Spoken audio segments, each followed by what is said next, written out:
Kim Pao solo lang pala silang umuwi ng Pilipinas na magkasama.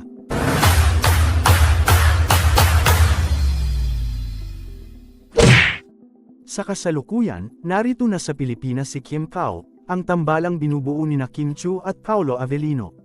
Sa isang video na kumalat kamakailan, maaaring makita na silang dalawa lang ang magkasama, walang ibang kasama. Ito ay nagpapakita ng tila mas personal na sandali ng dalawa, na siyang nagpalakas ng mga haka-haka at mga kwento tungkol sa tunay na kalagayan ng kanilang samahan. Napakasaya isipin na tila totoo na ang pag-usbong ng Kim Pao.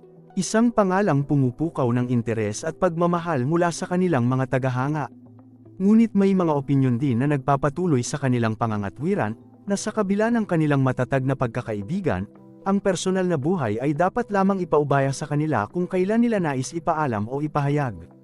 Sa kanilang narating na edad, walang mali sa pagpapakita ng tamang oras at tamang panahon para sa kanilang pribadong buhay. Isa itong hamon at responsibilidad na kanilang kinakaharap bilang mga personalidad sa publiko. At sa kanilang sariling mga paraan, patuloy silang nagbibigay ng mga patunay at ebidensya upang itaguyod ang katotohanan ng kanilang relasyon. Ang pagpapakita ng mga resibo at ebidensya ay hindi lamang naglalayong kumilala sa kanilang pagmamahalan, kundi pati na rin upang bigyan ng kasiguruhan ang kanilang mga tagahanga at sumusuportang publiko. Ito ay isang paraan upang ipakita na ang bawat hakbang at pagpapahayag ng pagmamahal ay may batayan at hindi basta-basta.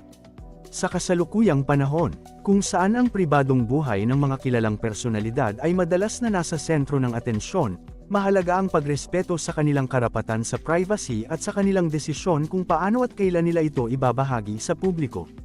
Hindi ito lamang tungkol sa kanilang personal na kapakanan kundi pati na rin sa pagpapalakas ng pag-unawa at respeto sa kanilang mga tagahanga at sa buong komunidad.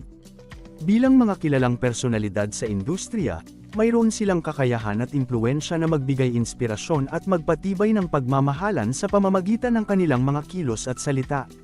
Sa bawat pagpapakita ng kanilang samahan, sila ay nagiging halimbawa ng tunay na pagmamahal at dedikasyon sa kanilang trabaho, isa na rin sa mga pinakaimportanteng aspeto ng kanilang buhay. Sa kabuuan, ang mga hakbang na ginagawa ng Kim Pao ay patuloy na nagbibigay diin sa halaga ng pag-ibig, paggalang sa privacy, at pagbibigay ng inspirasyon sa kanilang mga tagahanga.